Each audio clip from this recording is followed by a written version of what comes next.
He's been living in Japan now. He has been living in Japan, indeed, and we are now live on this show. Ah, look at that! Yay, we're Hello. live. I was trying to find this photo that Vince made just to give us a sense of what this podcast is actually like. You are now listening to the Georgia Music Gamers podcast.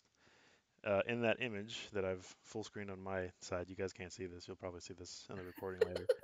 We've got our fearless leader, Vincent Kim, who hopefully will be joining us a little bit later today to talk about Pump It Up. But yeah, this is not our first recording, not our first official recording anyway. This is just we're just gonna call it number one because our previous one was just basically sound checks and stuff, and it ended up being a podcast of sorts. So now that I'm here, you're listening to Hector, aka Cyber, and I'm gonna go ahead and let the people in the room introduce themselves one by one. We can just go alphabetically. Somebody just dripped out, but we can start with Blake All right, I'm Blake. and tell us a little bit about yourself. Oh, lately I've been playing mostly 2DX and DDR. Need to get back more into it though. And do you want to explain why you have nostalgia daddies in your name? If I can even remember, uh, I can tell the story. I remember it exactly. go for it. All All right, so basically what happened is John, aka Yeah, it's Jay my fault. Hannafin, he was like, I need to play. Someone needs to play some Keyboard Mania, and someone said about Keyboard Mania, and then we started talking about nostalgia because we had all sort of started liking it a little bit more after the KAC. We sort of warmed up to it, and then I made sure to mention how Konami is shipping out nostalgia daddies to everyone, and for some reason everyone thought that was funny. I was actually being completely serious, but I, I mean, they are, but it's just I think it's the term "deadies." It's not a conversion of beat stream. It's actually just a manufactured dedicated, solely for yeah. well, nostalgia. that's what I'm saying. It's like they're not doing just beat stream anymore. They're shipping out the Yeah, daddies. I think it's funny though because Deadies has so much baggage with it with ITG. I think it's ITG part of daddies. Yes, So just that's the Blake. ITG baggage. I appreciate you being here, Blake. Uh, Yeah, oh, I should probably add also that I've worked as a tech at both Main Event and Dave and Buster's, so there's that. some local arcades in the Atlanta area. There's more than one Dave and Buster's. I was surprised by this. I found out that there were four in Atlanta. Back, I mean, also you were part of the Atlanta Bamani community back before, like towards the end of its reign. right. Oh yeah, way back. He's old school. All right. Well, thank you, Blake. And the next on the list is Jay Hannafin. Yeah, it's me. I'm John. I've so way back in the day, I used to go by the name Mole, and then I discovered there were other people who went by the name Mole who were not very well liked. So I just started using my own name because I thought the nicknames were stupid. We're using real names So now. now I'm using my real name. Uh, but yeah, I've been around in Bamani stuff since like 2003, I think. And yeah, been here ever since. Played a lot of DDR. Then I got fat, got a career, and played a lot of 2DX. I don't really play that much anymore. I pretty much, for financial reasons, have gone straight to Guitar Freaks and Drum Mania. That was another game I played a lot, and I really like that one. So I'm the guitarra shell of this community. Well, I think at this point. you are now. Yeah, you've taken up that mantle. All right. We're, Awesome. we're at a close second, I think. Yeah. Where does the where's the master of all, jack of You're the one that none? like But he sticks up for the he really guitar likes freaks the drum. most. Where has a funny story about pop and music, but we'll get to him in a bit. Okay. Next is on the list is Knox BNA. Uh, hey, everyone. My name is Knox. I actually live in Nashville, Tennessee, so I'm not around Georgia. Um, I moderate basically a rhythm gamers group around Tennessee. Um, so I found my way here. Um, I first discovered DDR at an arcade around 2005. Um, and slowly from there, I started playing it.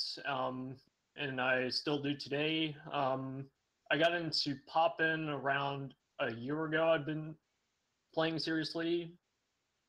Um, Other than that, that's all I really have to say. Awesome.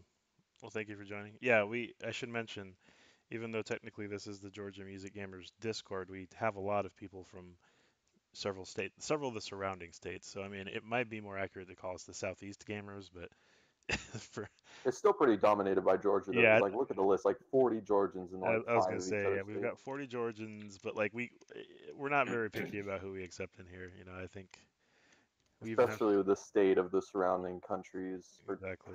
surrounding Countries, states. they feel like different countries sometimes. All right, and next on the list is Wirt. Wirt is actually at work right now. He's sort of listening in. I don't know if he's hearing his name, Wirt. I'm tagging you right now, Wirt, vocally. If you can't talk now, it's fine. He's one of the old heads. The story about Poppin I was mentioning was that Poppin was actually Wordle's first game, first Bimani game. Hey. Hey, there you are. I'll chime in real briefly. Yeah, my name is Wirt. I've been playing Bimani since probably 2003. Maybe a little bit earlier than that, but yeah, Poppin is definitely my favorite. Would these days I don't play it as much. Tell him what your first Bimani game was. Just for So context. my first Bimani game I ever played was Poppin Music Game Boy on an emulator. That was before I even really knew what Bimani was. I think I just saw a game and downloaded it and played it. And this is a long time ago, so I was playing like on a computer with a keyboard. And the way that it's set up is that like a Game Boy has arrows on the left side and buttons on the right, but I was just using the arrow keys on the right side of the keyboard. So I would play like with half of the lane. It was complicated. I was crossing hemispheres basically. Stepmania doubles. Yeah. It's So ridiculous. yeah. Anyway, so yeah, I've been in the scene community forever, basically. Here's an image of what that looked like, just so you guys can get a frame of reference. That's what Wirt played on. That's what got Wirt into Bimani right there. I bet not scare you away. No, it's great. It's a great game. It's got chiptune versions of all of like the poppin' grades from 1 through 3 ish, like really early poppin'.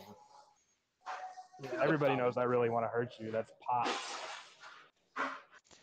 I should also mention that I actually made an emoji of Wirt for a different server, and now it's been transplanted over here, so it's basically just his image.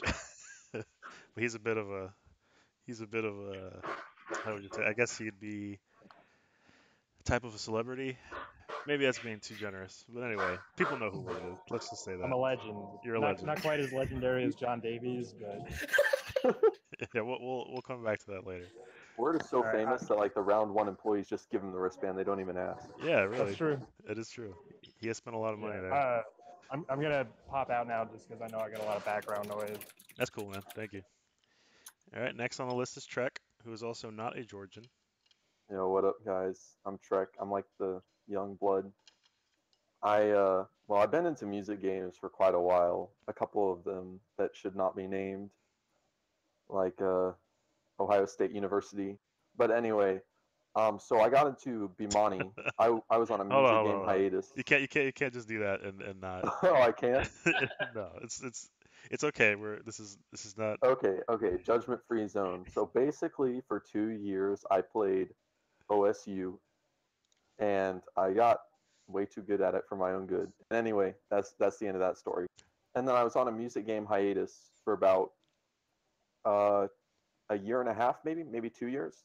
And I saw there's a guy I know that I used to row with. He posted a picture of a DDR Ace machine on his Instagram feed, and so I was like, that looks pretty cool. I watch ITG videos forever online because I also used to play Stepmania back in like freshman year of high school, 8th grade. And so I decided to go check it out one day because I started going to Auburn. Atlanta was only 2 hours away. I checked it out, played some DDR, and the rest is history. I've kind of stopped playing DDR since, even though I took it very seriously for about 5 months. I got tired of driving the 2 hours each time to come over. So I took a break, then I got into Sound Voltex very recently. I've been taking that super seriously. And that pretty much brings me to the present. I'm also from Alabama, by the way, even though one day maybe I'll become graced to become a Georgian because I am a refugee. Georgia refugee. I Awesome. really am. The scene in Alabama is literally TJ. He's another guy in this Discord. He owns a few. He owns a Dedicab and a JCab, an ITG Dedicab and a JCab, and he's pretty much the entire scene of Alabama. Do you just as an aside, do you hang out with the guys who do like the Hamacon over there? Any of the Not really. Okay, this is another interesting little side story. The first time I ever played Bimani, excluding like home DDR versions when I was very, very young, was at Hamacon, and they had a 2DX second style at Hamacon, and I tried it and I failed like whatever song I picked, Oh and I wow. immediately walked away. But that was sort of my first exposure. Yeah, I was gonna say shout outs to Adam and like there's a bunch of people I know who run that convention. I wasn't sure if you frequented that or not at all. I do go to it, but I don't know anything behind it because the Okay, game room is mostly FGC and console stuff. I gotcha. Second style is actually really hard to find these days, Yeah, I so was gonna that's say really impressive. you got to play a pretty early version of the game. All right, sweet. And then Cyboy's boy, aka Mike Oxbig, aka Isaac. What up? You want to introduce yourself? Say a little bit about what you do. I'll apologize beforehand because I am on mobile and beginning my 35-minute drive home from work. Um, a lot of people probably know me by my real name, Isaac. Um, I started playing DDR way back, maybe in the early 2000s. Back at the Mall of Georgia, they used to have a Van skate park, and they had like a six mix there. And that's where I first remember playing. But I didn't. I had limited rides, so I didn't really get to go consistently and play. It was only when I started going to Georgia State University. I used to go to the Underground Atlanta, and they had a arcade there, and that's where I got to play and really hone a lot of my skills and start, double Aing songs. And then one of my buddies there told me about Peachtree Cinemas, which I already voted should be a whole podcast itself because Yeah, there's so much history there. we got some stories there. But yeah, but that's where I pretty much met everybody, including my dad's, John, a lot of the old Bamani heads before they officially moved on to other things in life. A few folks stayed. That's where I befriended Tommy, and that started a huge, almost lifelong relationship there, and that diverged to a whole nother era. But I'll save that for another time. I do remember hanging out with everybody and going on I guess what it used to be the Atlanta Bimani forums where we used to type before we had the awesomeness of Discord and whatnot. We would just post there, and that's where I really got inspired to pick up other Bimani stuff like 2DX. Um, I remember going to John Hannafin's apartment, and he was a huge, like there were so many things even beyond rhythm games that I learned from It was him it just was because a he's whole just, new world. it really was because he was just such a fan and he would take the time to sit there and explain things to you. So I definitely appreciate it. I miss starting up Team McDonald's on that side because we'd always show up, knock on his door, have our M's in the air ready to flash Team McDonald's. Um, and then and then Awesome. from there it just expanded. I mean, going to conventions, going to MagFest. I remember us making the trek to Virginia just because that was the only place that had 2DX Serious at the time, Yeah, that was and a that's good where I time. first met Anthony and that whole group of people, like especially Troy and Austin. I think Um, I'll do a segment on that on another show just because it was one of the more I think that's probably where I first met Greg and all those guys in real life as well. Same So here. yeah, but we can cover that some other time. And sure. then of But, course Vince just popped in, so we have to oh, allow him to say hey. I'm assuming you got a mic, Vince.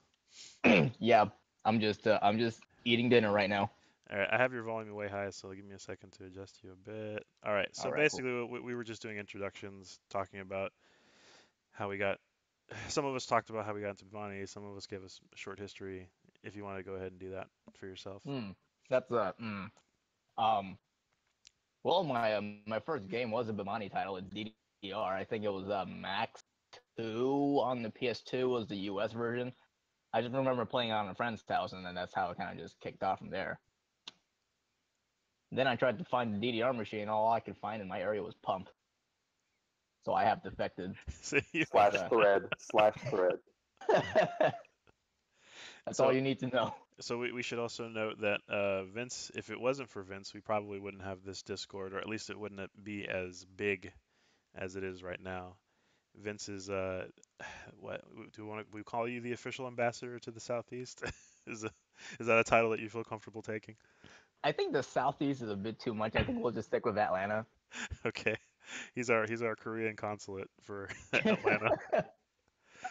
But yeah, no, for real, like shout outs because we had, I mean, there have been several people throughout the years that have been in the whole group of Madi people, and there's a lot of people who just don't post anymore. I mean, honestly, like there's a I was thinking about what was his name, Apollonius, the other day. What's his real name, John? Do you remember? He always used to bring cookies to DDR tournaments. Peter. Peter, yeah. Like there's people like him that used to frequent the DDR Freak and all those other regional boards that we just don't see anymore. And so, you know, a lot of folks recently, Tiger from Florida pretty much hung up the whole Storm tournament duties and stuff. And so it's rare that you still see people that are willing and able to help out with the community and be a face, and not only be a face but also be friendly and outreaching. And you know, so props to you, Vince, because that's a job that I can't do.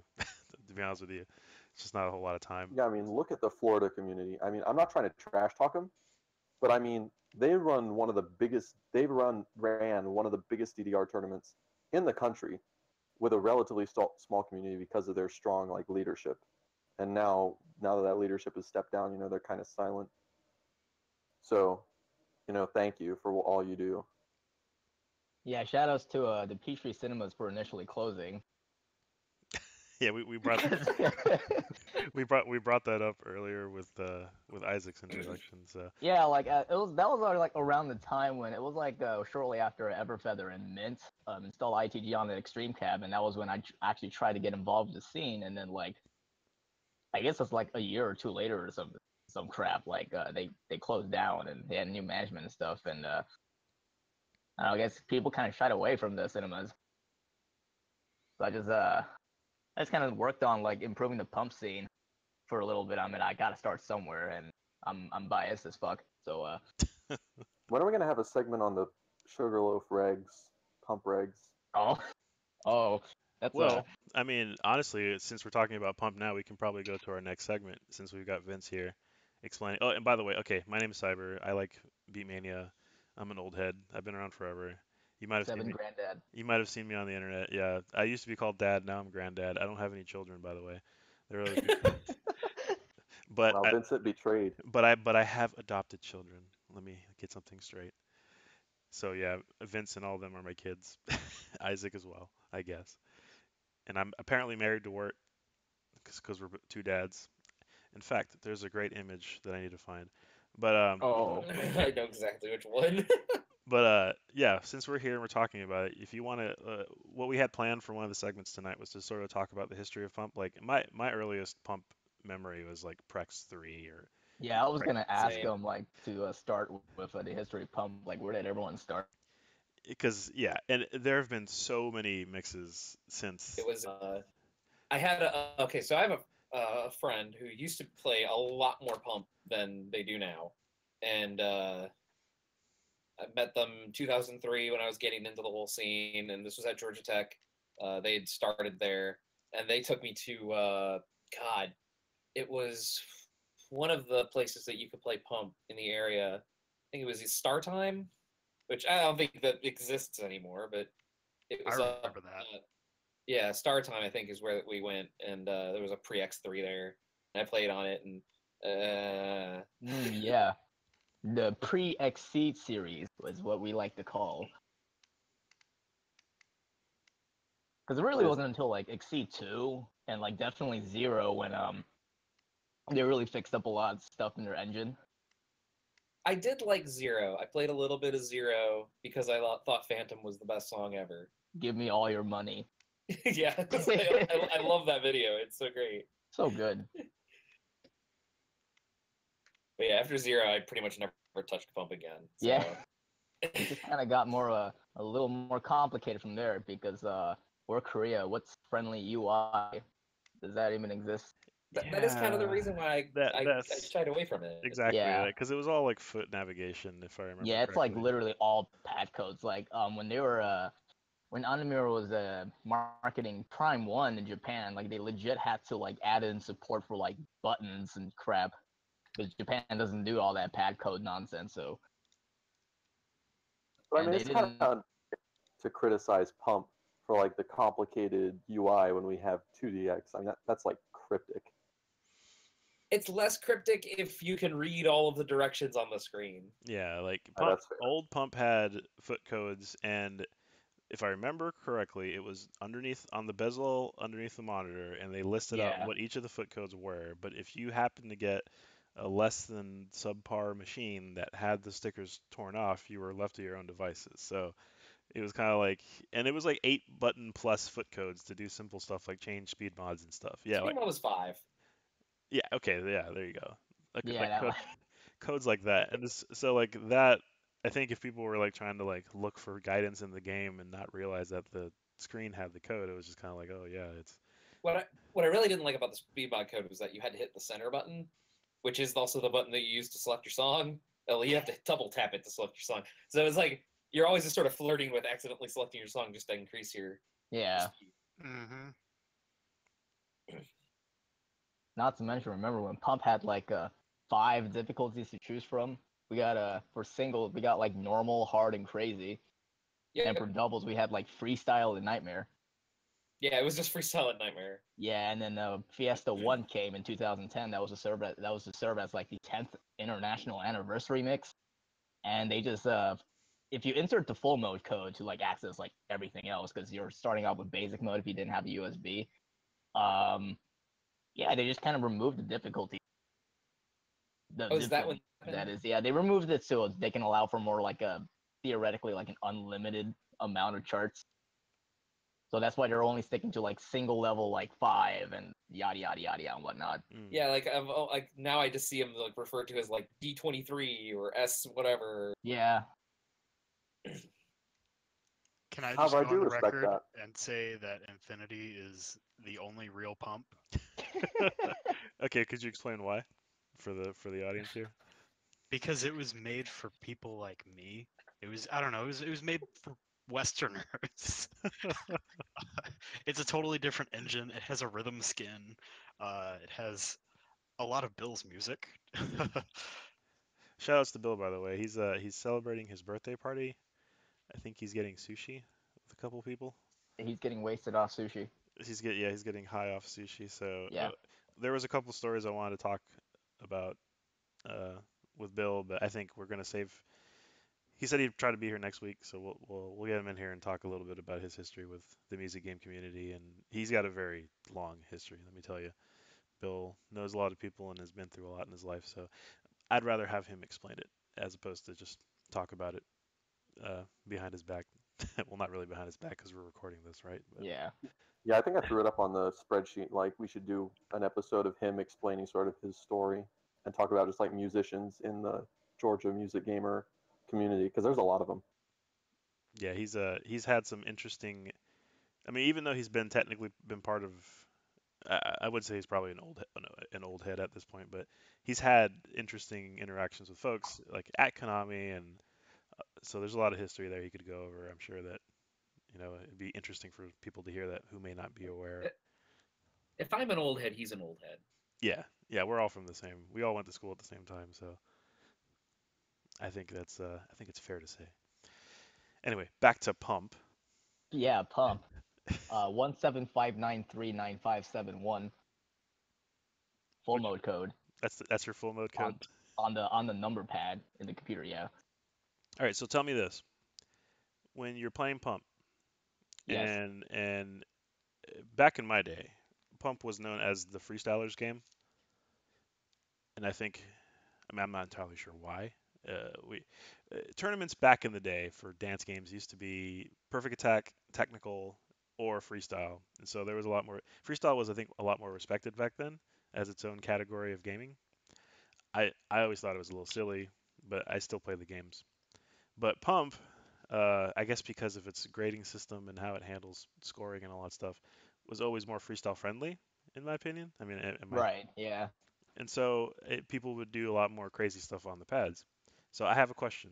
Has there Yes. ever been a pump it up machine that you've played on that didn't have a completely wrecked bar? They haven't completely wrecked the That's Are you talking about at the time or like At the now at the or time, because at the now I time? understand that they've sort of changed the design a bit, maybe. Yeah. But back then, I don't think I've never seen a pump that didn't have like a wobbly bar that was like more it tilted at like a 45-degree angle in some cases. Yeah. That's You're like just my experience with every old pump machine too. It's like the wobbly bar that doesn't stay put. Hey man, maybe that's part of the performance. I'm kidding. That's a you don't want to die.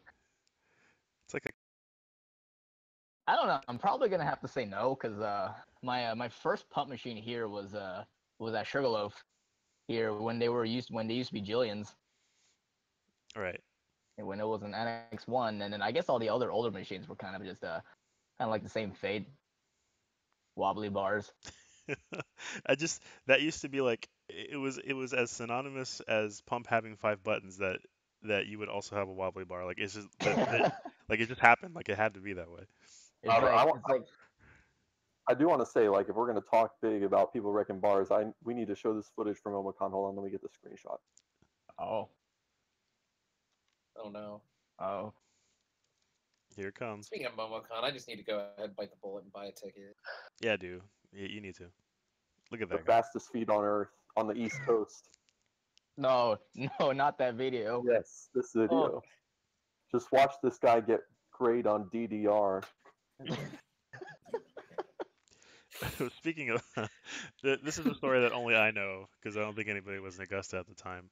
There used to be a guy. He went by Mr. Self Destruct. He was one of the actual regional mods for TDR Freak.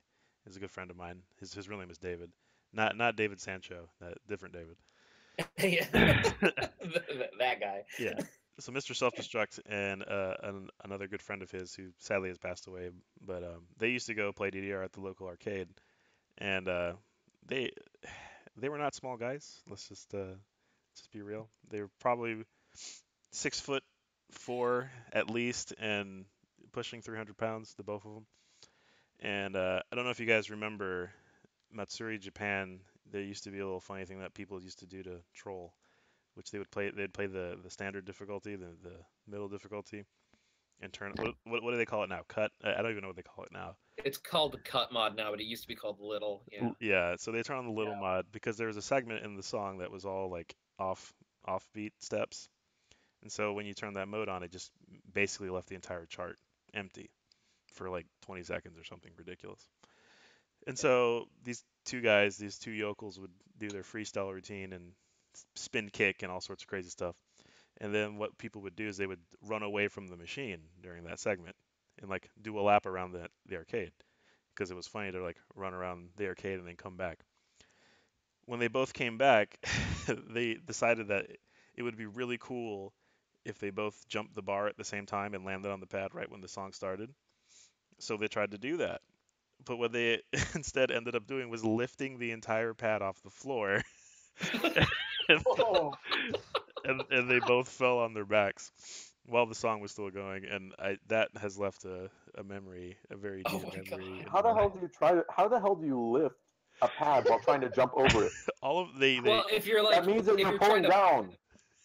yeah, Bro, so do if you're you vaulting even over lift? it, and the whole like, you have two people on the bar at the same time, and the whole thing just tilts back, right? yeah, it's Oh, I see what you mean. it's physics like that picture, except Imagine a guy who weighs like 250 pounds and there's on both Imagine a guy sides. like my size trying Like, to I do. just picture two massive ass guys coming up like deadlifting the pads. Like, Oh no, no.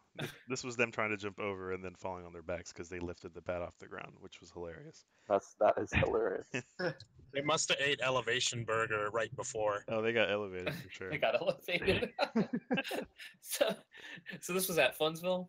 Yeah, this was back at Funsville, back when we had Which machine? and actually maybe 'Cause Knox. you had like 3 DDR machines. You Back know, they were playing on if I remember correctly, they were probably playing on the Max. I want to say it was the then. Max. Or no, no, no. It had to have been Max too because I don't think Max had Matsuri Japan on it. No, Max didn't have anything old on it. Yeah, it had to have been Max too. I was gonna say maybe were you back, Knox? You said you're from Tennessee. Yes. Were you around when Dance Beat Arcade was still around? Oh, No. Yeah, I think, well, first of all, I guess when I had discovered it, or DDR at the time, I didn't even know it existed. But whenever Ace came out and we were finding people to put on our Discord server, I remember somebody had mentioned Dance Beat Arcade, and I looked into it, and it was pretty cool. Yeah, there are a couple of people on our server that were there. One of them worked there. Oh wow. One of them went to high school and visited there as well. But I've been meaning to like talk to one of them at some point because I'm pretty interested in that. Yeah, that might be if you could find someone who'd be willing to come on our podcast to talk about it, because the reason why I bring them up is because unfortunately Dance Beat Arcade closed, as most arcades back then did. But Funsville, which was now which turned it into Adventure Crossing Adventure Crossing. and is now closed here in Augusta, managed to get like a big chunk of their more notable machines, including like the Pair Paradise. We got some more dance machines. We got a 2DX, which was like the dream. and I think we even got like a Soul Calibur cab, which I thought was kind of strange. But yeah, we can talk about like old arcades on another podcast. I just Hold thought on, I have a flyer. I have a picture of a flyer for Dance Beat Arcade. I'm gonna post it in here. yeah, please do, because that was an interesting time in our history, which was a big deal because if I remember correctly, the guy who owned the place like paid for a lot of this stuff like out of pocket, and he was really trying to like make an impact, on this arcade, and he would regularly hold lock-ins and all sorts of stuff. And so it was like one of the only places in the southeast that had the variety of games, which was completely uncalled. Like no one ever heard of that ever happening in the southeast. Yeah, like they have Para. I mean, Yeah, and we Yeah, I heard he bought all the machines from Channel Beat. they did. Yeah, he spent a small fortune, which is part of the reason why the place ended up closing down. He couldn't keep up with the bills. But anyway, that's enough of that. I think we've exhausted the pump discussion. I'm sorry. No, it's okay. Pump is kind of very broad. So well, I would like to add that Please. there were a number of people in Atlanta that were involved in the making of Pump It Up Infinity. yeah, I am one of them. Hmm. Yeah, You want to that give was some shout outs to the cast members over at Pump Infinity? yeah. Shout out to Team Infinity for giving me a chance to actually work on an official Pump title. That was pretty cool because then now I actually now finally understand how Pump It Up development works and pretty much how most rhythm game development works really. So that was pretty neat. Shout outs to Eric Holnicker, our head producer, and K Eternal Kentang, our new assistant producer, and of course my the step team, and of course Greg, the memester, Greg Cotton, Greg C. the master memester, Gerg C. Gerxie. And of course that strengthened my relationship with Andamiro Korea, so I could just hit up my project manager whenever I want. Yeah, there have The been Facebook times. connection. There have been times where you just like you'll have a tournament here in Atlanta, and you just have like a box of swag. Yeah. And I can't really do that until I run a Prime 2 tournament, so that's kind of like a marketing thing. Are there any tournaments coming up? Do you want to? Yeah, we have a local Pump It Up Fiesta X tournament at Laser Voyage Cafe in Duluth here. That will be at Friday, April 6th at 5 p.m. It's just it's to help celebrate the venue's grand reopening because we're trying to renovate the entire place and stuff, and we're trying to get more people. So new management and everything, and hopefully we should just have a good time. We have the Momocon dance game tournaments, so that's a thing. Cash money will be involved, and Waffle House gift cards because Jess Merriman is crazy. We got to live up to the meme. Hold on. And the announcement, did you post about the Pump Invitational? Is that what you're talking about? Yeah, that's you can find them in the in our Discord we have in the events, right? In the events tab. Okay, yeah. I just switched over to my screen so I could give people the details here. Yeah. And then of course the Momocon, which Momocon tournaments, and I'll be running Pump It Up Prime 2, the tournament as DDR Storm as CEO. Shout out to Stephen Lowe for giving me that opportunity, and I'm probably gonna die that weekend. When is Storm? It's when is CEO, I should say. Yeah, it's like let's check the calendar here. It's like June 29 to July 1st. Okay, and that's in Florida, right? Yeah, that's in Daytona Beach. Yeah, so Storm is not happening, but typically it's a fighting game tournament. CEO and I forget the guy's name. Jabali. Oh, jeez. Jabali, yeah. Jabali. You might have gotten Community Effort Orlando. That's it. I just got debated. So he decided to take on the dance game refugees since Storm wasn't happening this year, and so they're having their own little music game. Dance game refugees. That's it, man. Make sure you bring a wrestling belt just for the BDR. It would match the motif of CEO. Yeah. Congratulations. Thanks for the Daytona reference. I appreciate it. That's a great GIF. I really like that. GIF? Oh yeah. Okay. So since we're on that topic, is it GIF or is it GIF? We need to know. It ain't peanut butter, fam. GIF. I mean, it's GIF. Like the dude says it's GIF. Like what the dude is wrong. I mean, every argument that someone makes about him being wrong doesn't have any internal consistency to it, right? Like people who say, well, I mean, no one, it's like naming a bunch of words that aren't pronounced that way, but you could just say like, well, what about Jeffrey the giraffe, the Toys R Us mascot? Like that's spelled with a G. All right, let me just put it this way. If like the creator of Georgia was resurrected today, and he came back and said, "Oh, by the way, it's pronounced Georgia," no one would say that because it's just wrong. Yeah, well, okay, but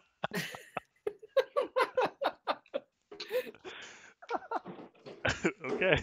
I say GIF because that's just how I've said it. So whether or not it's right or wrong, that's the way that I say it. And I think a lot of words are like that too. Like a lot of people say anime, and that's wrong. It's anime, but nobody in the English-speaking country is gonna say anime seriously. Okay, well, I thought you were gonna say a 9.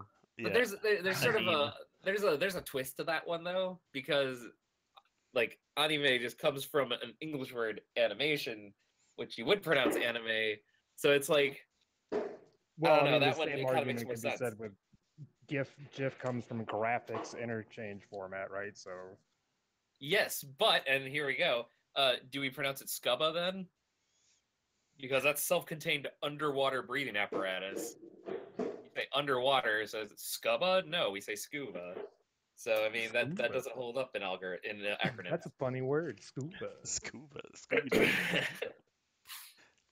Well, I just know which ones choosy moms choose. Choosy moms choose GIF. Is it data or data? That's a good data. one. It's data. Datum. Well, there's a datum line, so haven't you seen Star Trek? Oh my god. That takes place in the future when they figured it out once and for all. Yeah, there's peace, and now everybody knows how to say all the words. Oh, it's too bad Next Generation doesn't talk about GIFs at all. Then we would have a final answer. Yeah, we'd have a good answer. I'll call up, what's his name? Patrick Stewart. Like, yo, is it GIF or GIF? Patrick Swayze. Awesome.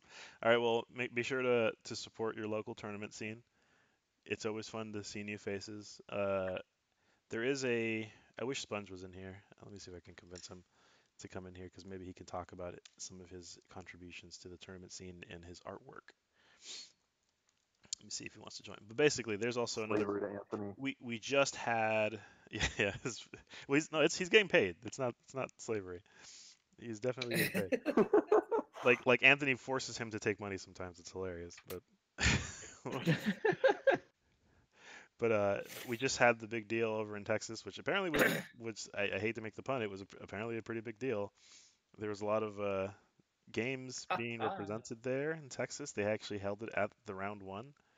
I heard that there was a malfunctioning DDR Ace that they had to switch the motherboard on, and surprisingly, the technicians there were helpful, and they took their old Cinnabuzz motherboard and used that as the base for the DDR Ace. So shout outs to the Grapevine location round one. Wow. I wish our That's round pretty one was ghetto. that cool. Shout outs to their 80 person DDR Ace tournament over I the know, weekend. right? Isn't that Yeah, insane? that's Yeah, that was crazy. insane. Our very own local T Swag was there. Thomas Prag, I believe his name is. Yes. Top Yeah, eight. he came onto the Discord and he was wasted. I don't know how many drinks he had, and he was just like, "I drink with Pump players, yada yada. I blame Pump." I'm like, "Okay, good for you, Tom." He's I think he placed seventh, which is not bad. Not Yeah, bad Eighth or seventh. Yeah, he was he like 7 or 8. Yeah, top 8 at least, I know. for a tournament He that lost on size. Vanessa. super respectable. Yeah. Dude, what happened? Really Wait, good. what was up with like the pack dude? Because I saw he was like 8th seed and he made it to finals or whatever. What's his Let name? me look at the bracket. There was some guy who just went crazy. Like he was the 8th seed and he was just slaying everyone. Like he took down the 1st seed and the 2nd seed. Oh wow. Yeah, there's a lot of like up and coming players that just happen to be really good at the game, and because it's like there's a theory there's a theory in the 2DX, but I think it applies to every major money. Like us guys that have been playing forever, like we're pretty good, but our formative years were spent on like easier difficulty things because that's all that we had. So, Watch out, guys. NK Train is after us. well, that's what I'm saying. Like when these kids start off new, like my first mix was Spada, or for 2DX, for example. Eh, the Korean phenom that's going around that's like beating a lot of Dolce's old scores. Was it Macau D? People Like might have Macau D is like, yeah, he's been his make first style making some was waves. his first style was Spada, and he's like almost full. Yeah, there are certain charts where he's able to get within a couple of points of completely getting all perfects, which on 2DX, which is like ridiculous. Like that's insane. And I think what it is because they have access not only to a wider berth of songs to practice, but they also have a bunch of resources. Because like nowadays, it surprises me. Folks are very particular about like their spring weights and their, like the type of keys they use and placements on the control. Back when I played, it was just like, okay, you hit the keys with your fingers, try to use your thumbs. Nowadays, Yeah. it's like nowadays it's like no, you have to very specifically have these keys to these fingers, and you have to sit at an angle. Like it's crazy, And Cho probably asks Marlon twice a visit to change the springs and switches in the right cab. and he never He's does it always right. like, it's too heavy every single time. And then John posted a Amazon link to some hand strengtheners, and Cho was like, Yeah. I already have those. Yeah. I was just kidding. It looks like you need these, Joe. And he's like, I got those already. Oh, I'm sorry. It's true, man. It's true. So yeah, like I'm not surprised that there's people that have come out of nowhere literally and like are just being amazing at these games. But to be fair, like Macau D was a big easy to DJ player, easy to AC player. Yeah, but I don't. I don't agree that the skill set transfers necessarily because the timing is different and like the strategies they throw a bunch of garbage at you. It's like 2DX is a lot more. Easy to AC is hard. It is piss hard. I don't know. I don't know if I It agree is. with that. Like Well, maybe I mean, like the timing winners are cool. I mean, like I can understand like the at least 5B. Like, yeah, cool. I can understand like if you're just referring to just 5B, but once you get to like 10B and like the ridiculous crap where you use literally every single button on the machine. Yeah, It's just kind of like, but my what point the is fuck? like, how does that, other than reading garbage, how does that translate into 2DX? Probably doesn't translate well, honestly, because they're both different games. Like, I mean, yeah, you could be good. Okay, we could talk to Wirt about multiple games. Does your Drum Mania skill transfer over to Beat Mania, Wirt? Even though they're I both. mean, there's a general skill of like being able to read things falling down a screen, and react to them that certainly carries over between games, but they're definitely not the same.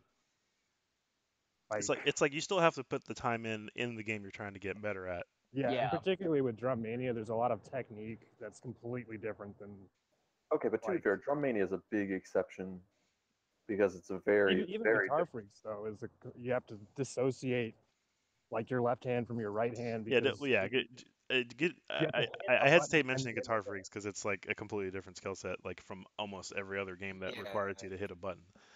Like it's not the same. I chalk that up to why everyone hates on it. yeah, a little bit, yeah.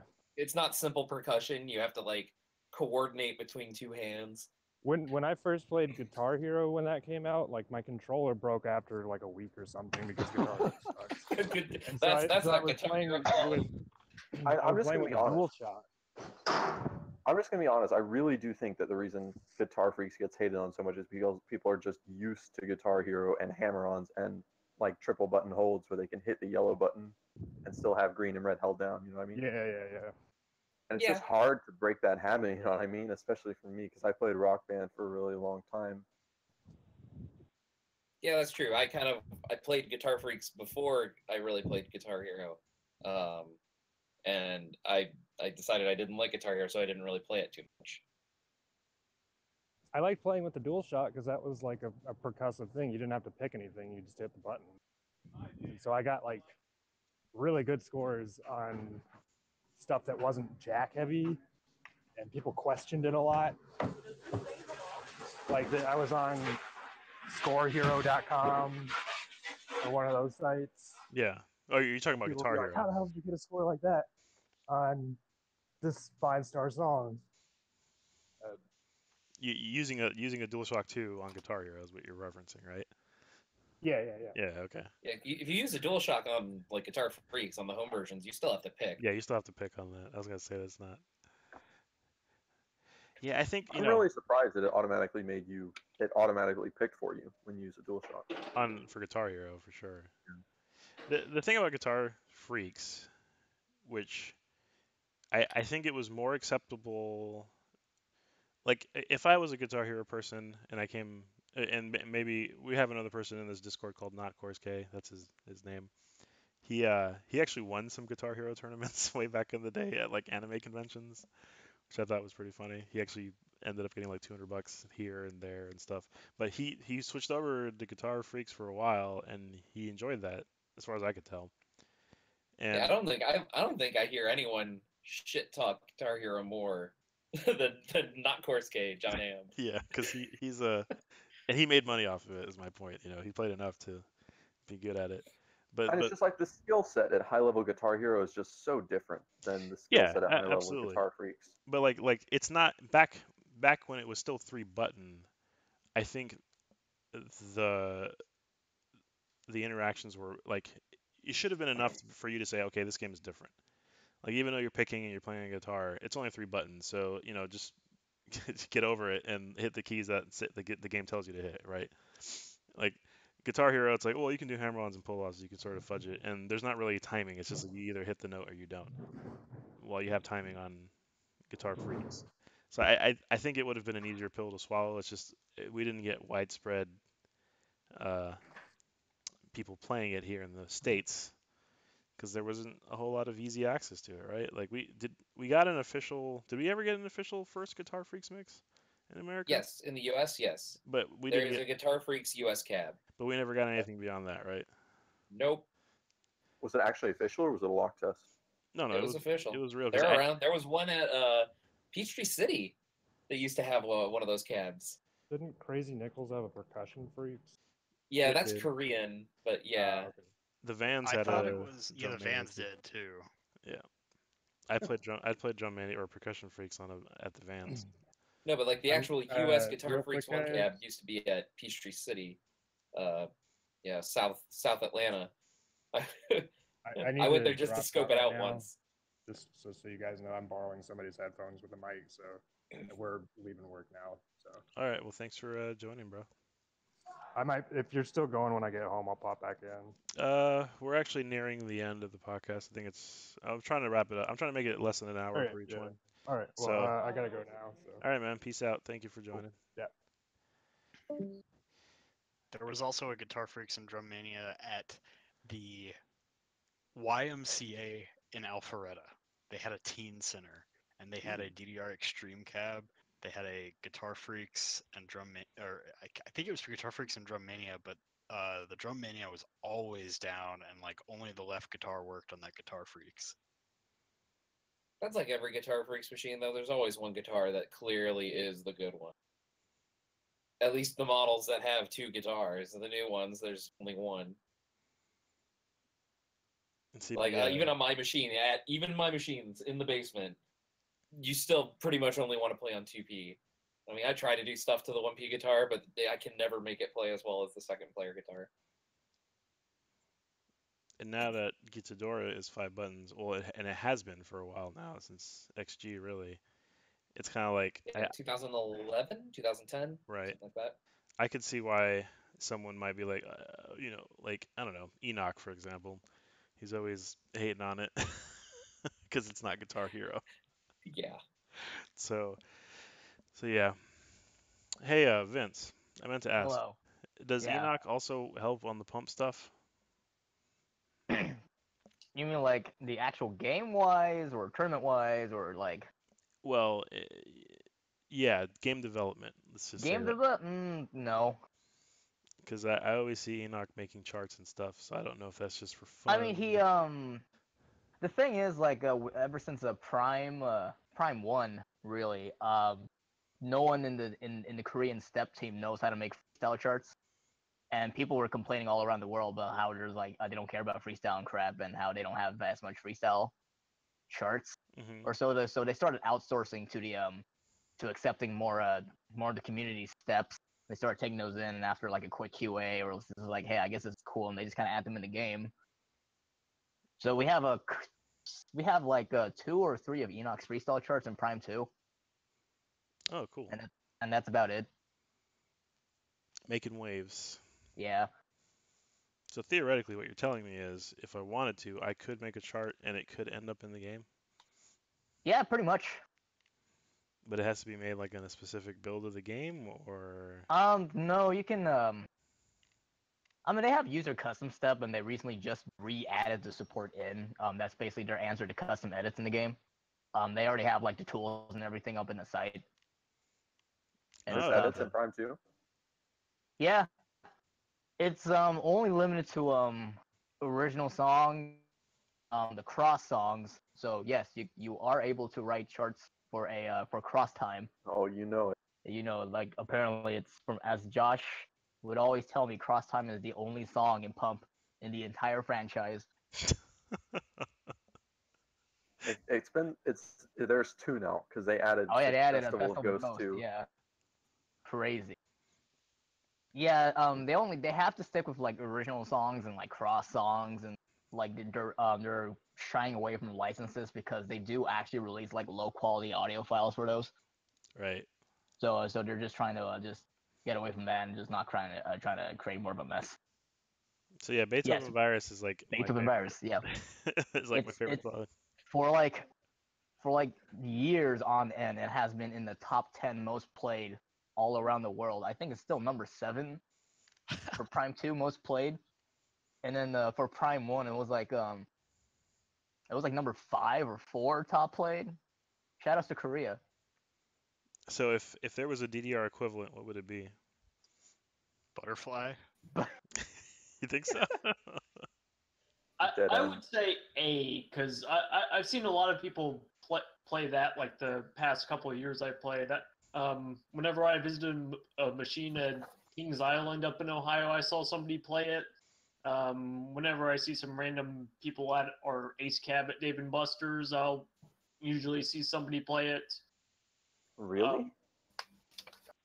Huh. It was always, yeah. I mean, like, if I think of like, especially at cons and everything, top 3 songs are probably Butterfly, Ace, and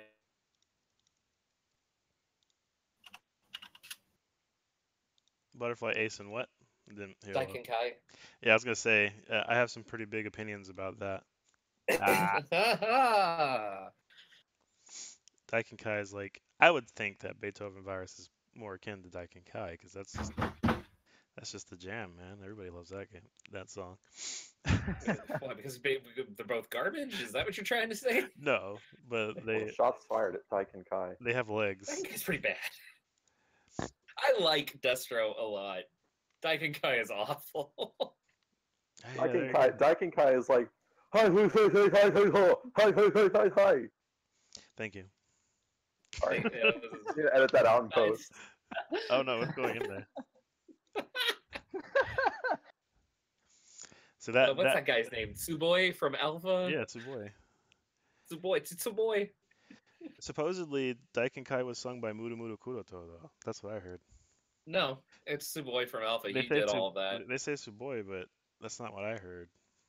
No, because even like, so the Bimani Rock Fest 2016. Was he doing it too? They actually got the whole band. They got the band back together. Destro could be special, and Nice. and the Tsuboi from Alpha is there, and he was doing it all. It sounds exactly like it, so it's him. What is Alpha? Alpha is some other group of rappers, I think. I don't know, but it was that guy. Murmur Kuroto. He did. He's the bassist, from what I understand. He's not the bassist. He's like the rhythm guitarist. The bassist is some other guy. I'm trying to remember his name. Who's the bassist? He's some guy that I can never remember his name. He doesn't sing. He just plays bass. Destro is a very distinct voice, but so does Kuroto, Murmur Kuroto. I'm trying to think of like something that's Murmur Kuroto. I think like that nasally voice in like Too Late 2. Mm-hmm. That's Murmur Kuroto. Okay, all right. I just learned something today. Yes, Microsoft Sam sings Daiken Kai. I would play this, Yes. but I don't want to get a copyright strike on YouTube. Microsoft Sam is going to give you a copyright strike. Heck yeah. Here, I'll play it right quick. Sounds too similar to Hatsune Miku, so yeah. Yeah. Bad. I'm playing it right now, guys. I'll just pretend I can hear it. High tension. Alright, well, with this, I'm going to go ahead and end the podcast while Microsoft Sam sings. We'll have Microsoft Sam play us out. Are we skipping the funny meme that you liked, number 3? Well, we hit an hour, so I mean, I think we're pretty much. I mean, that is the meme that yeah. will end Doesn't Microsoft Daiken Kai, sung by Microsoft Sam, count as a meme? Burger King put lettuce. Number 15. I think it's the upward inflection that really makes that so awkward. Number 15. The last thing you want in your Burger King burger is someone's foot fungus. Fungus. Might be just what you get. All right, guys. Well, thank you for contributing to our first official podcast. I'm going to put that photo of Vince as the cover. Oh. Since we never got a logo done in time. Oh boy.